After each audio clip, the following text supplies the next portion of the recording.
my bathroom. Say hello to my friends. 1975 was the year I first managed to collect together $50 and buy an original pair of Levi Strauss jeans. Following the vagaries of fashion, naturally, I covered them with toilet cleaner and then jumped in a bath to make them shrink to fit. It was a good year. That was the year also that I first saw our featured band today, Pink Floyd, live at Knebworth. Probably one of the greatest rock concerts ever. But more of that later. 7.5 hours exactly. These jeans should now be perfect. All I have to do is find my 70s tie and dye t-shirt. I'm sure it'll still fit. What do you guys think? Reckon we're on?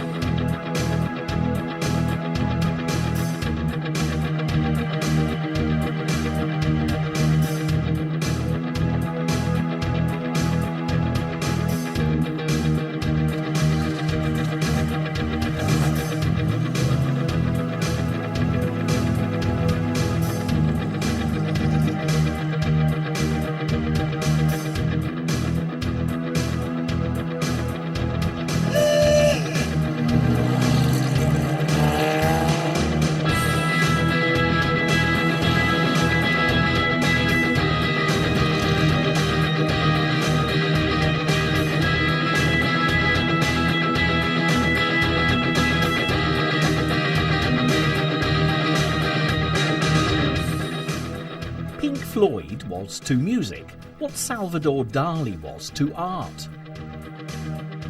They both bent it and shaped it into an entirely new form, confounding highbrow critics by appealing to the masses, even though they all came from the very same world as the highbrow critics. The only difference between Pink Floyd and Salvador Dali was that none of the band grew a silly moustache. So, let the lava lamps warm up, get yourself comfy on the beanbag, watch out for those skin-tight jeans, grab your rose-tinted shades and stare meaningfully at the dancing shapes, set the controls for the heart of the sun and watch the story of Pink Floyd unfold in all its psychedelic splendour.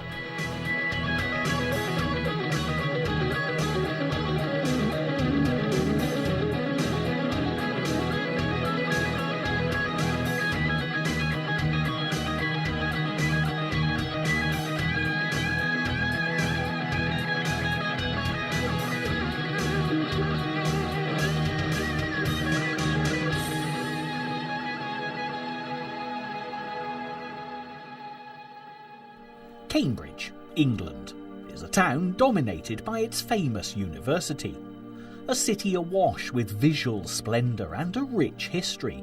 Its inhabitants are affluent, and there's an air of intelligence and class distinction on every street corner. There are two species that live within the city walls, the Gownies, who are the local students, and the Townies, who are the local residents. Both seem to integrate with each other in an old-fashioned, genial atmosphere. Cambridge is the coffee aficionado's froth on top of England's cappuccino. It was here, in Cambridge, so named because of the River Cam which runs directly through it, that three key members of Pink Floyd were born and brought up. Roger Waters arrived in 1943, eager to be the first one on life stage, ready with a bass guitar and a lonesome voice. But not for long. Syd Barrett, he of the overactive imagination and poetic licence, and Dave Gilmour of the handsome looks and even more coveted lead guitar skills soon joined him in 1946.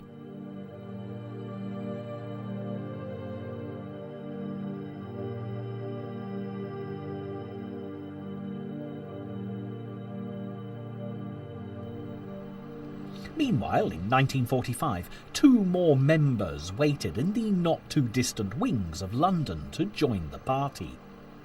Nick Mason drummed himself out in Birmingham, son of a very affluent family who lived in a sprawling mansion on Downshire Hill, Hampstead. He wasn't so much born with a silver spoon in his mouth as the whole cutlery service.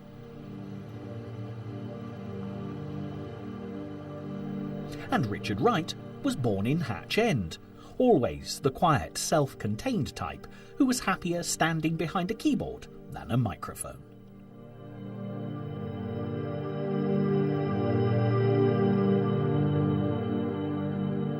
None of them had a difficult childhood or poverty-stricken background that spurred them on to later success.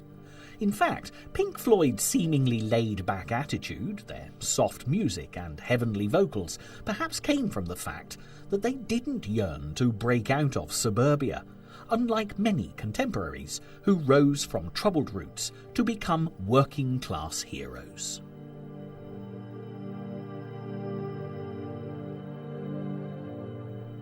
The early 1960s saw Cambridge as a thriving community for bands, artists, poets and progressive thinking types.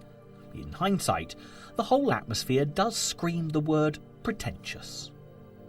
Syd Barrett, the founding member of Pink Floyd, attended Cambridge's College of Art and Technology, as did the man who eventually replaced him, Dave Gilmour.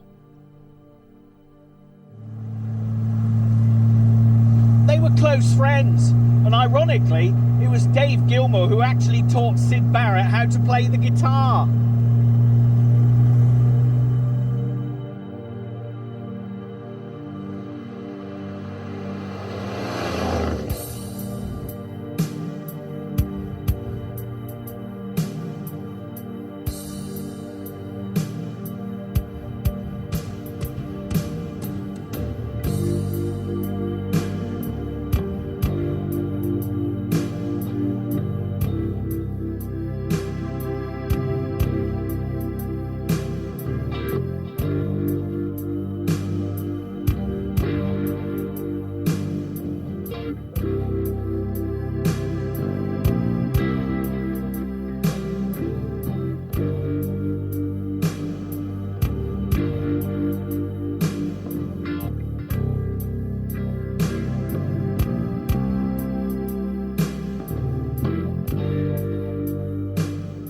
Meanwhile, at Regent Street Polytechnic, London, England, Roger Waters formed a band called Sigma 6 with a lineup that included Nick Mason and Richard Wright.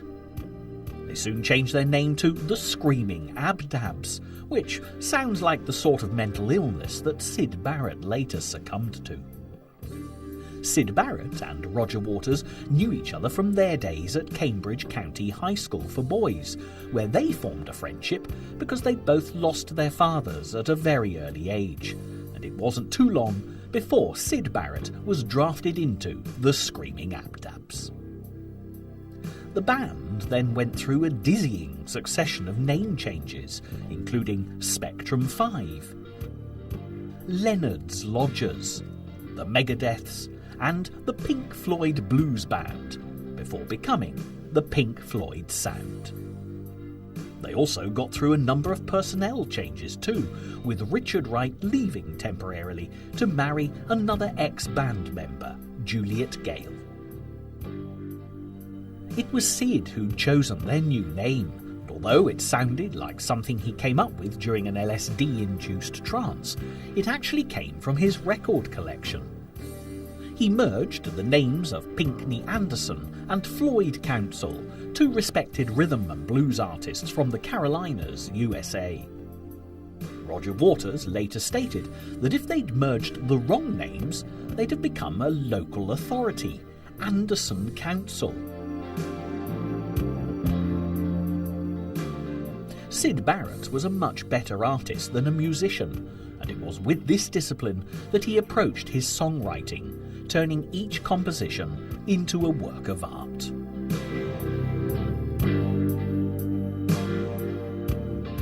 As the Pink Floyd sound emerged, Dave Gilmour was having more success with a conventional covers band called Joker's Wild, which had already attracted interest from record companies and had a serious fan following. This may have been something to do with Dave Gilmour's classic good looks, of course, which had earned him money as a male model on several occasions. He was the pop idol of his day, without having to endure the taunts of horribly opinionated judges. Both bands would often alternate as opening acts for each other in Cambridge and in London, with the notable exception of a large private party in Great Shelford, Cambridgeshire, where both of them had the opening act of a little-known and not well-received folk artist called Paul Simon. History doesn't recall whether it was Syd Barrett who advised him to get a taller partner with taller hair so they could make music with more art involved. But it was certainly a move that proved to be a bridge over troubled water.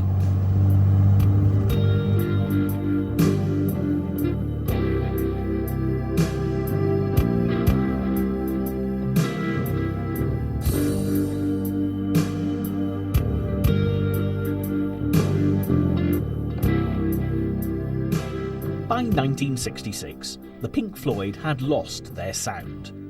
That's not to say they were now a band that played in silence. They just got rid of the word sound from their name and became quite simply the Pink Floyd. Using this name, they became very well known due to a series of gigs called Giant Mystery Happening. These gigs took place at the legendary Marquee Club, which occupied various locations in London, and has recently been revived with a 21st century transformation. This venue would play host to all the great bands of the 1960s and 70s, showcasing the birth and rise of the British music scene. The giant mystery happening here was that anyone attended the gigs at all, being as they weren't publicised in any way whatsoever. The main thing that singled these shows out was the emergence of the Pink Floyd as the soundtrack to Alternative London, a trendy set of artists who championed anything different or avant-garde. Of course, taking copious amounts of drugs would have made anything seem alternative, and this was very much part of the London scene. Soon, the Pink Floyd came to the attention of Peter Jenner, John Hopkins, Andrew King and Joe Boyd, advocators and benefactors of the London Free School, which adhered to ideals set up by London's turn-on, tune-in, drop-out counterculture. They helped the Pink Floyd get their first official professional gig. The London Free School was located in a basement flat at 26 Powis Terrace, Notting Hill, London, where it ran the very first Notting Hill Carnival to raise awareness of drugs and the often ignored black population. It also produced the International Times newspaper, which was a non-political mouthpiece for music, literature, art, social issues, and the growing drug culture. They championed the Pink Floyd and introduced the famous psychedelic light show to their stage performances, which brought not only an extra dimension to the Pink Floyd's freeform instrumental experimentation, but also increased the effects of any hallucinogenic drug taken by the audience.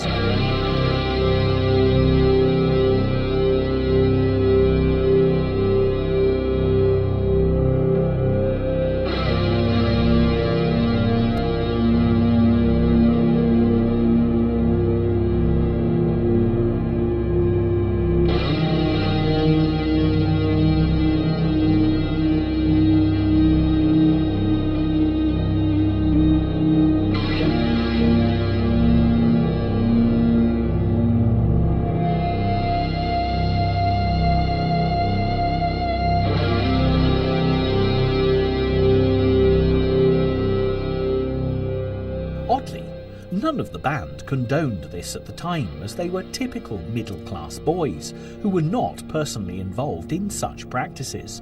And it wasn't until later that Syd Barrett became hooked on stimulants that, sadly, exacerbated a fragile mental state to the point of meltdown. Because of the hype and the buzz surrounding the Pink Floyd in and amongst the London scene, record companies fell over themselves to sign them.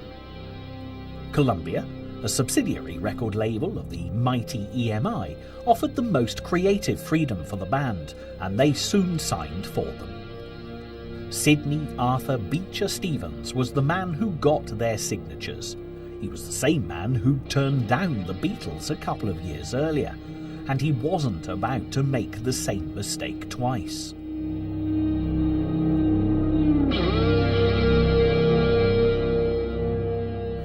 The Pink Floyd released Arnold Layne and See Emily Play to great chart success. Both Syd Barrett penned lyrical oddities. Ironically, these songs contained none of their experimental sound that made them such a hit on the London circuit. As soon as they began touring, audiences were confused and angry, expecting to hear lyrical, folk-like ditties, and instead coming up against a wall of white noise. They often rioted or demanded their money back. By the time The Piper at the Gates of Dawn, their critically acclaimed first album, was released, they'd struck a balance between psychedelic songs and freak-out instrumentals.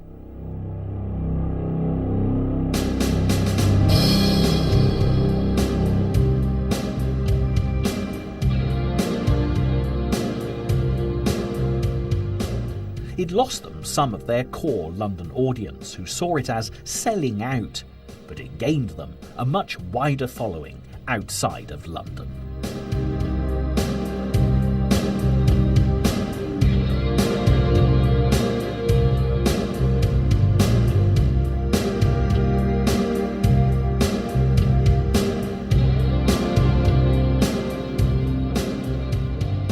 Syd Barrett, the initial creative force behind the Pink Floyd, was the door through which the other members stepped out into fame and fortune. Sadly, the door was becoming unhinged. Syd was taking acid tablets as if they were vitamin pills. Peter Brown, famed poet and lyricist for the legendary supergroup Cream, remarked that such drugs were lethal to someone with an imaginative mind. People who had no imagination would perhaps acquire one through LSD. However, people with an overactive imagination, like Syd Barrett, could easily be pushed over the edge and beyond the reach of reason.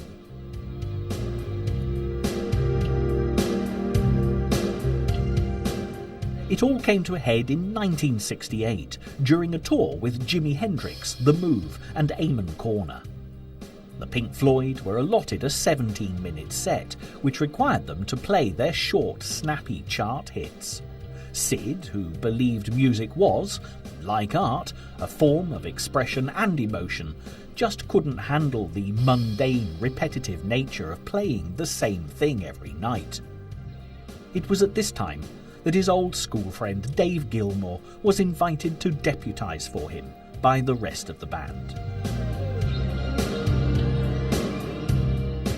By the end of the tour, Syd had taken to standing on stage and doing virtually nothing, often just staring out at the audience. It was decided that he'd be better off staying away from live performances and just writing, in much the same way as the similarly disturbed Brian Wilson had done with the Beach Boys. When Dave Gilmour joined, he didn't recognise the Syd Barrett he used to know at all. The psychedelic lights were on, but there was definitely nobody at home.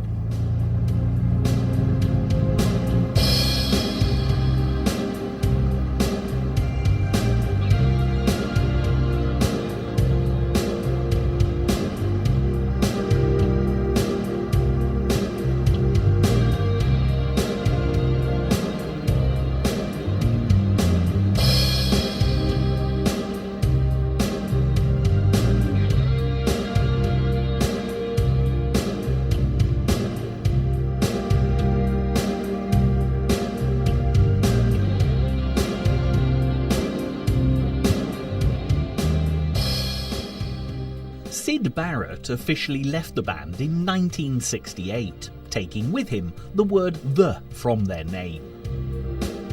The guilt of ousting their troubled friend still hangs over Pink Floyd today, as does the spectre of Syd Barrett himself, who leads a quiet and reclusive existence in his native Cambridge. Roger Waters, being the tallest, oldest and most egocentric, took over the leadership of Pink Floyd, believing that even without Syd, they could continue to be a dominant and successful band. However, 2 subsequent singles flopped badly, and Pink Floyd began looking shakier than the 6-foot jello they used to offer up at their early stage shows. Their second album, A Saucerful of Secrets, had minimal involvement from either Syd Barrett, who was relegated to sitting in the recording studio's foyer waiting to be called into play, or Dave Gilmour, who was just there originally as a replacement for Syd Barrett's rhythm and lead guitar duties. However, because of extensive promotional duties in Europe and the USA, they began gaining a huge following, with fans that had no idea that there had been a Pink Floyd which involved a member called Syd Barrett.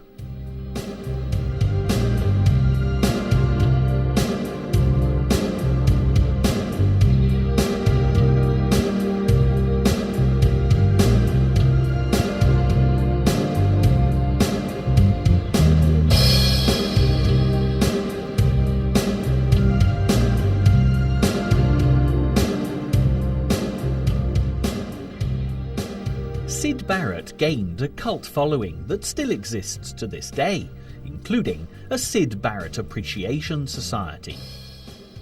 He followed his departure from Pink Floyd with an extremely short solo career and many bizarre reports of his erratic behaviour, including one sighting at a Chelsea boutique where he tried on 3 different sizes of trousers and bought all of them, claiming each one fitted him perfectly. Many artists as diverse as David Bowie, Robin Hitchcock and R.E.M. cite him as an influence, and all have recorded his compositions.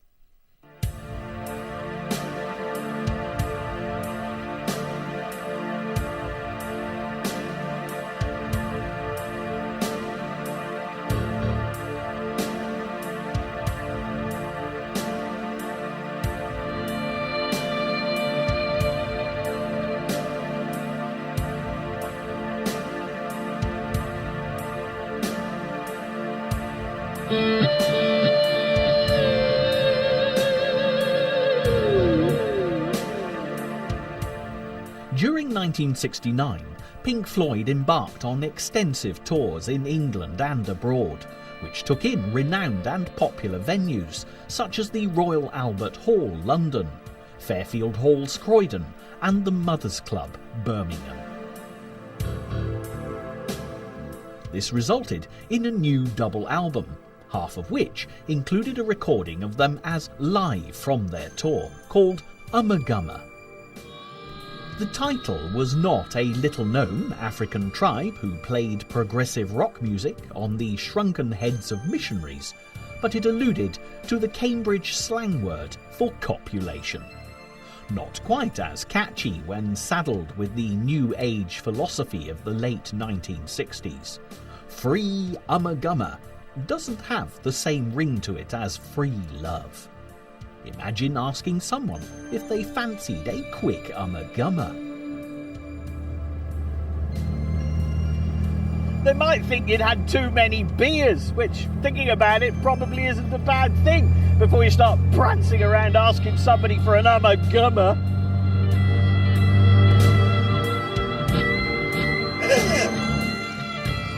Pink Floyd were now also being asked to score soundtracks for French and English films. In one very popular coup, they were asked to score the soundtrack to the live televised event of the Apollo 11 moon landings, which gained them massive exposure. Nobody could see them, playing their instruments in spacesuits on the moon's surface as Neil Armstrong made his giant leap for mankind. But everyone could hear them, which was just as important for Pink Floyd as it was for Neil Armstrong.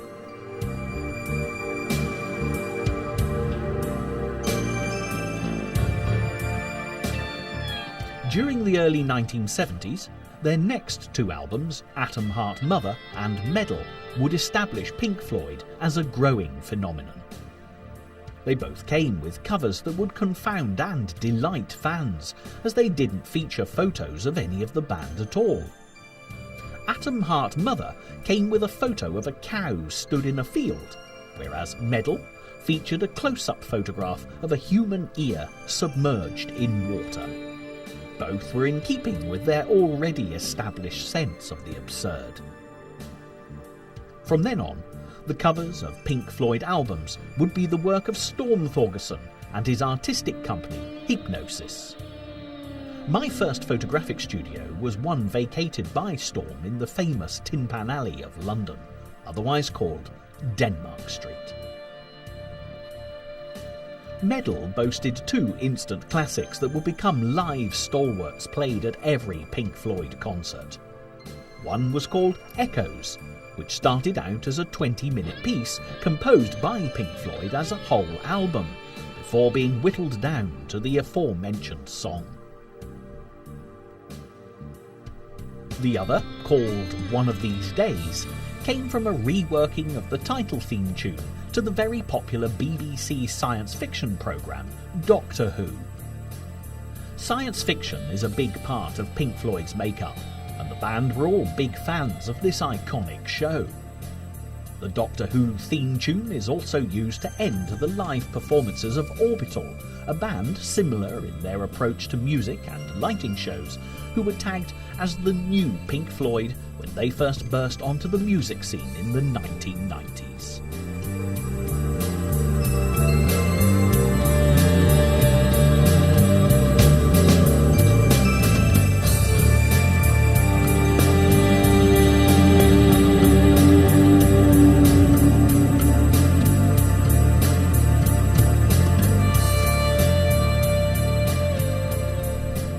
They recorded a Pink Floyd Live at Pompeii concert film, which was shot entirely in an empty amphitheatre, with shots of the Vesuvius volcano that had eradicated the original audience a long time ago. Originally commissioned for European television, the art house feel made it an instant success at the world-famous Edinburgh Festival in Scotland.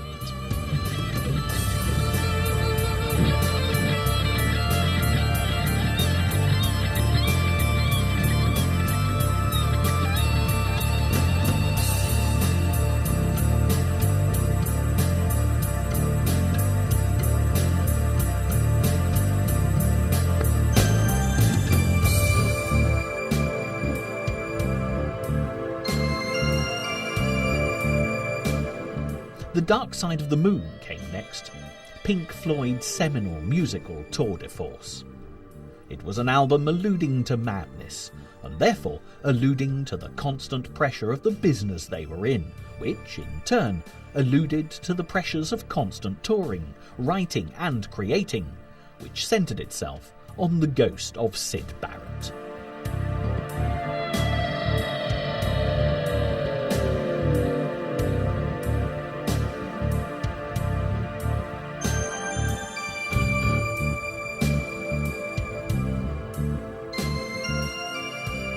Although it focused on the shadow of Syd, it was the album that finally broke all ties with his vision of what Pink Floyd should be.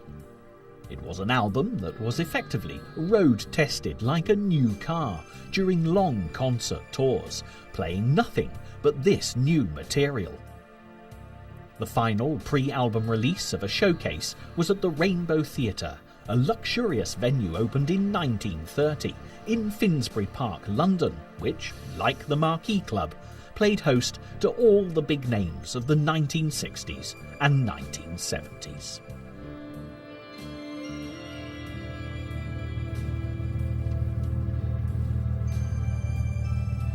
On a completely useless note, Finsbury Park, said backwards, is crappy rub sniff.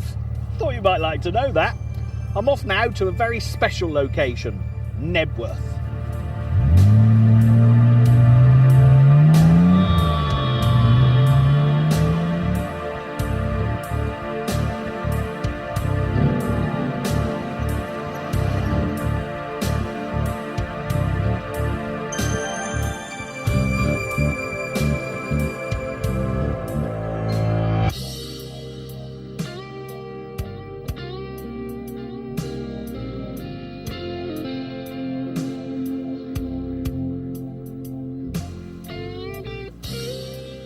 It's the 5th of July 2005, and 30 years ago today, iconic promoter Freddie Bannister brought Pink Floyd to a stage here at Nebworth Park and ripped the mind out of 100,000 people. I was one of those 100,000, and this is exactly where I sat! 30 years later, we shall now attempt to maintain a little bit of dignity as we extract a slightly portly 47-year-old man who has been wedged into his kit car. And then I'll have a go at describing exactly what it was like here all those years ago. Right then, buttocks first.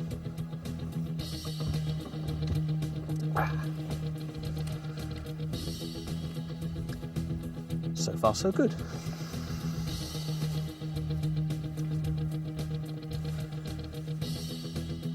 Stage. Great big thing. 60 odd yards. Bands, roadies, engineers, all that stuff. Racks and stacks of everything. Lights all over the place. Smoke, fireworks, bits and pieces. I'm probably standing where Dave Gilmour did. Up there was a 50-foot pole. It might have been more, I have no idea. It was a great big pole and I don't even know what it was for at the time. Anyway, we're all sitting there and Captain Beefheart is doing his Captain Beefheart thing and Roy Harper is doing his Roy Harper thing and Steve Miller is doing his Joker thing. And suddenly everybody starts hooray in the middle of the crowd. And I look back and there's a blokey climbed all the way to the top of the pole. And you think, oh, he's an engineer, he's doing whatever he's supposed to be doing.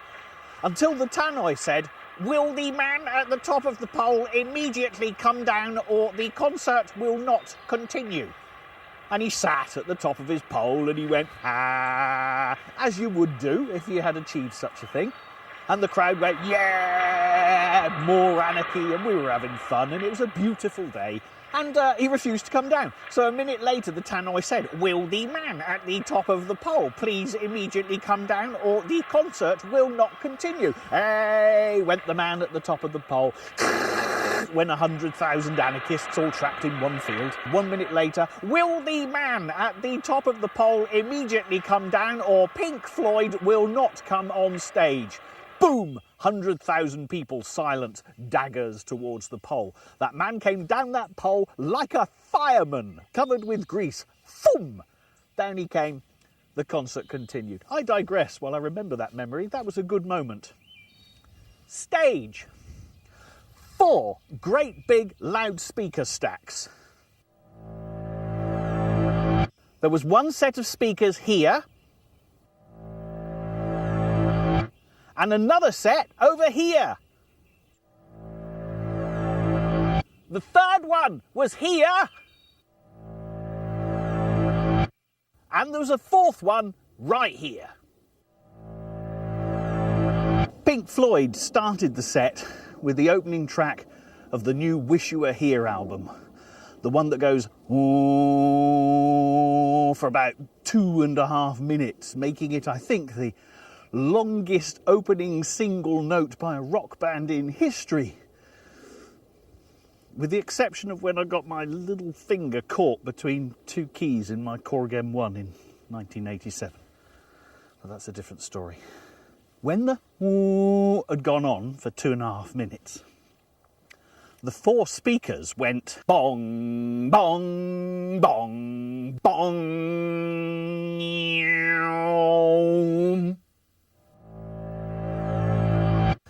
I believe it was the first time they used quadraphonic sound in a rock concert. 100,000 people went mental. After they finished the Wish You Were Here set, we went into the Dark Side of the Moon set. Huge, big round screen. Jet planes, no. Spitfires, yes. I don't think they arrived on time, but they had a good go. Big round screen, hospital trolleys rushing everywhere, lights and upside down people, fireworks, all this stuff. You know the one. Everything going mental. Boom, boom, boom, boom, boom, the whole thing. And then the purpose for the 50-foot pole was revealed to all. Unbeknown to me and 99,980 people, someone had scarpered all the way up this pole with a great big plane. Model one, which I think was a Spitfire. Goes to the stage and down comes the Spitfire in flames.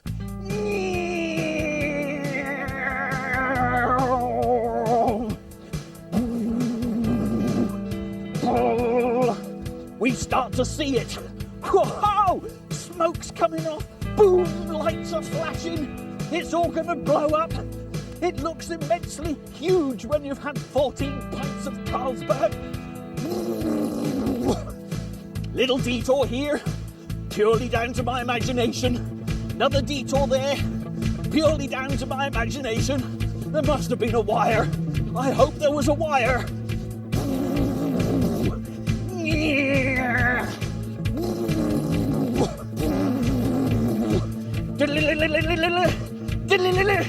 Yes, we're gonna make it.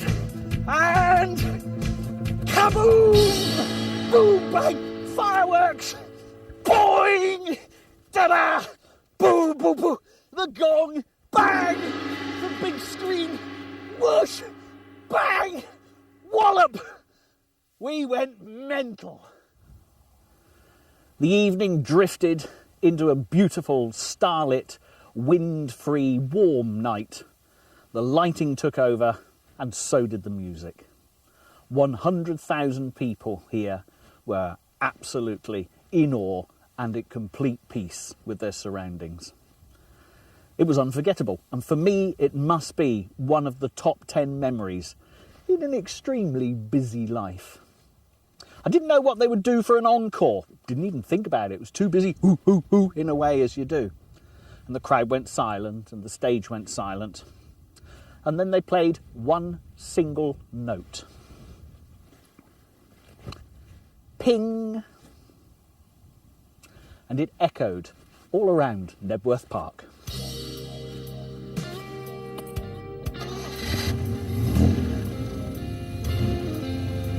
Ping!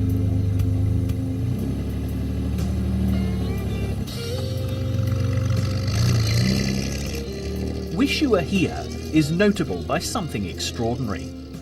When recording the song Shine On, You Crazy Diamond, which was written about Syd Barrett, a very fat, very bald, white-coated gentleman with no eyebrows walked into the Abbey Road Studios, London, made famous by the Beatles. It took an age before Pink Floyd realised that it was Syd Barrett. He'd appeared out of nowhere to offer his services. He disappeared the same day, and they never saw him again.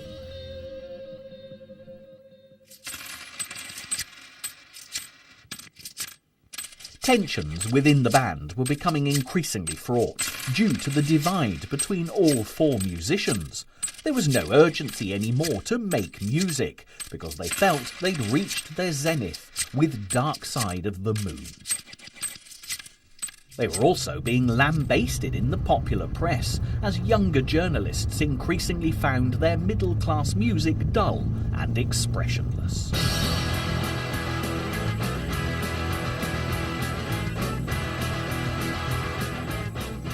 The British punk invasion had arrived, with garage bands more concerned with putting their aggression and dissatisfaction on albums than with the ability to actually play their instruments. Pink Floyd's next album, Animals, was a reaction to press criticism and punk's angry mob.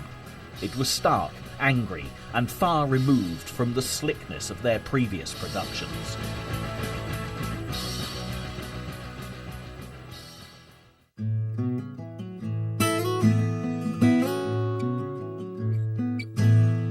It's also famous for the front cover, which showed an inflatable pig floating through the four chimneys of Battersea Power Station, Queenstown Road, London.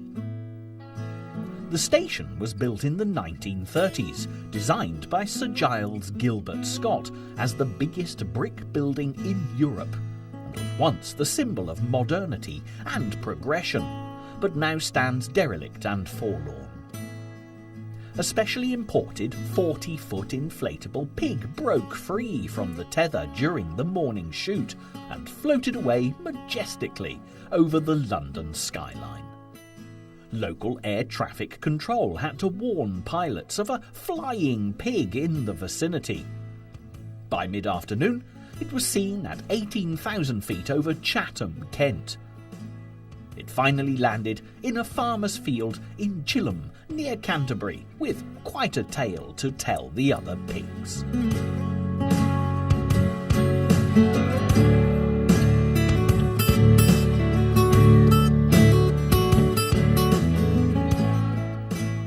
After Animals, and the subsequent tour which saw Pink Floyd playing such big venues that they felt alienated and isolated from their audience, they effectively broke up to pursue solo ventures.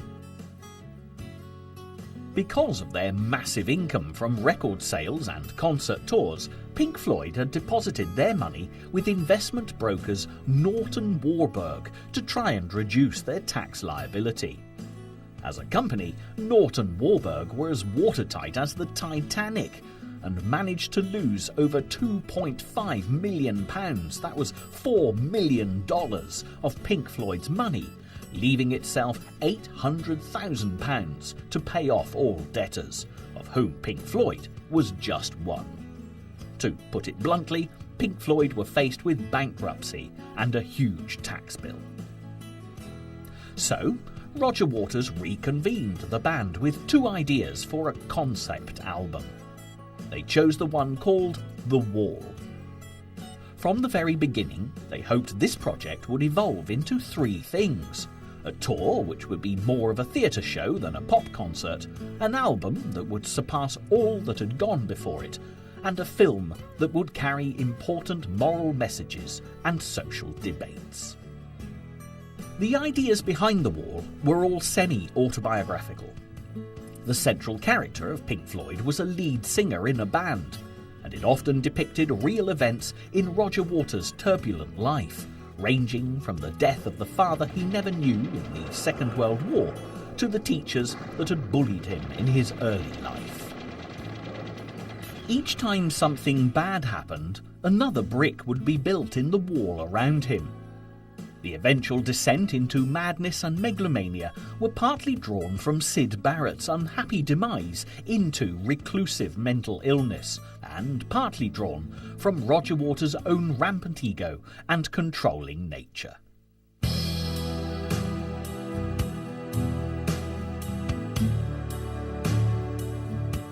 When the album was released, Roger Waters had become such a tyrannical leader of the group, something which, as an armchair socialist, he would rage against in other people, that he effectively froze Richard Wright, the keyboardist, out of Pink Floyd. He gave him no credit on the album and kept him on salary as long as he promised to stay away from the studio and the stadiums.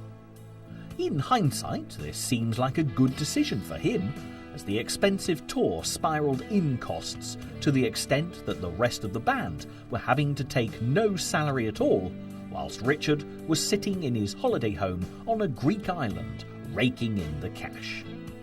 He even got royalties from Pink Floyd's only #1 single, Another Brick in the Wall, the anti-education system diatribe in musical form.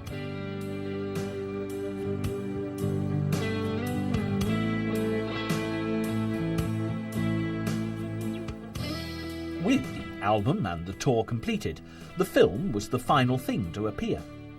Directed by Alan Parker, with animations by Gerald Scarfe, and with the lead role taken by ex-punk Bob Geldof, it was a harrowing account of one man's descent into madness. Not long afterwards, Roger Waters released a Pink Floyd album with little or no involvement by Dave Gilmour on lead guitar or Nick Mason on drums. It was entitled The Final Cut and is generally regarded as the worst Pink Floyd album ever, due to Roger Waters seeing his bandmates as nothing more than hired hands rather than creative partners. Soon afterwards, Roger Waters issued a statement to EMI and CBS Records, the UK and USA record labels that had Pink Floyd on their books, to say that Pink Floyd was no more. It was, in his words, a spent force. He never expected anybody to disagree. He then embarked on a fruitless solo career that, even if it was critically lauded, was commercially appalling. In 1986, 20 years after the band first entered a recording studio, Roger Waters instigated high court proceedings when he learnt that Dave Gilmour and Nick Mason were starting a new Pink Floyd project. He claimed that since he'd written the bulk of their material over the years, he was entitled to prevent any commercial exploitation of the name Pink Floyd. However, after the usual out-of-court wranglings that go on during these difficult sorts of episodes, the case was dropped, and everyone went about their own affairs, albeit in separate directions.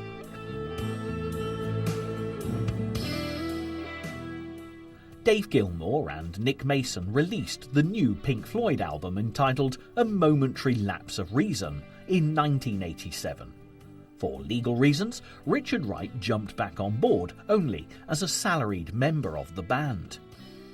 It was a commercial and critical success, but Roger Waters was the most voracious critic of the new album, lambasting it for the use of too many session musicians.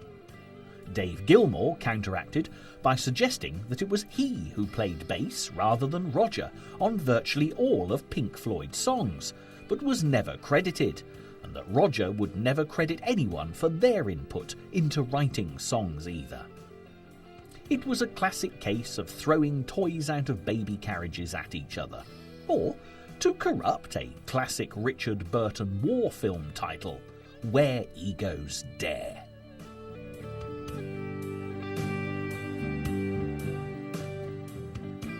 In order to make the reformation of Pink Floyd complete, the band recreated the immense stage shows that they'd become famous for and took it all back out on a worldwide tour.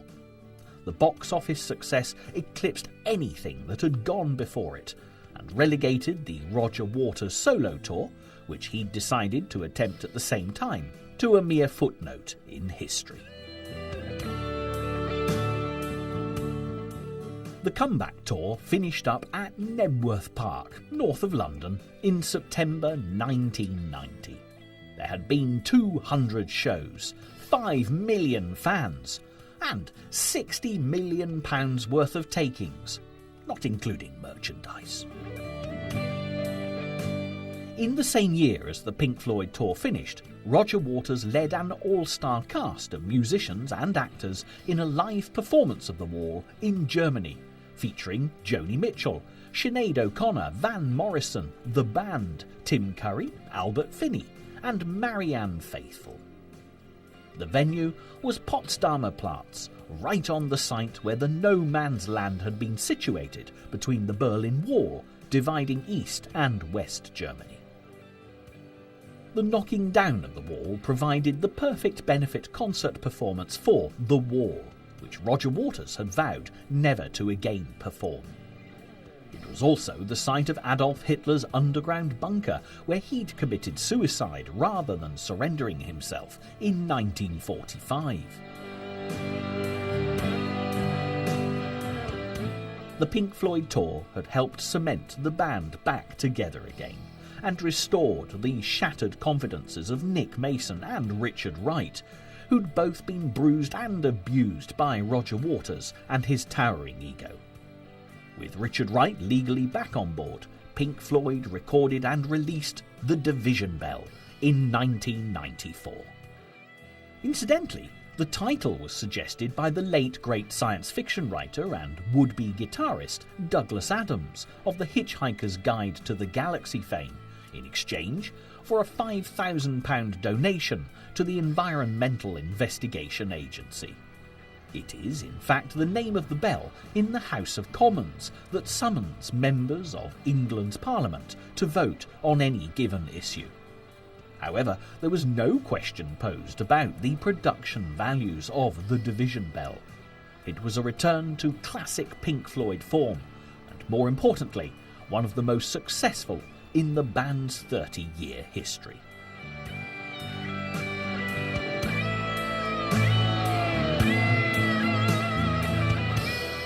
Both A Momentary Lapse of Reason and The Division Bell were recorded on Dave Gilmour's luxury houseboat cum studio, the Astoria, which is moored on the Thames River, London, England, right next to Hurst Park, the site of the first ever cricket match and the first game of golf to be played in 1731 and 1758 respectively.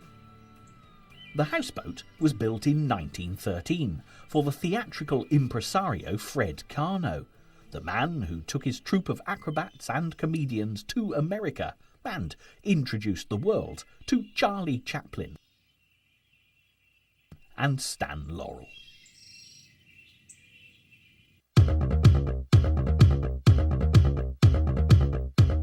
Following on from the success of the Division Bell, Pink Floyd took a no-expense-spared show on tour with a new sound system and spectacular light show.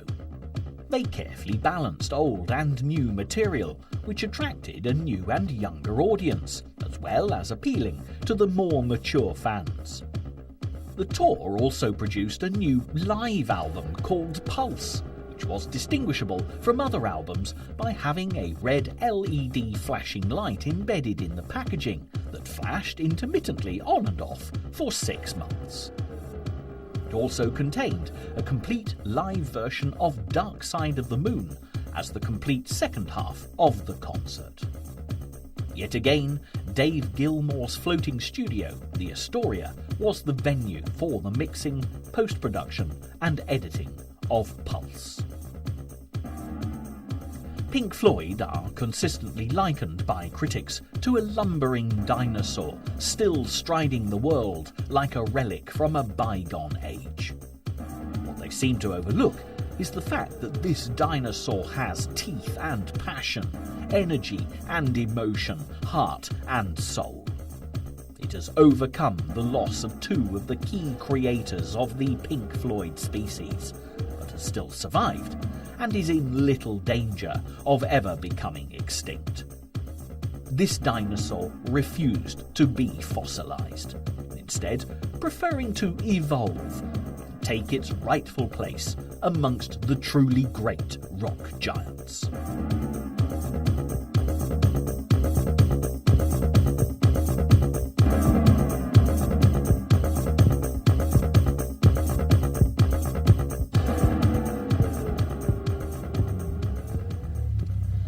There's a footnote to this tale. As a result of Bob Geldof's cry to the people through Live 8, Pink Floyd put aside 20 years of differences, and Messrs. Wright, Waters, Gilmour and Mason recreated some dinosaur DNA and rocked again at Hyde Park for the very last time. Or was it?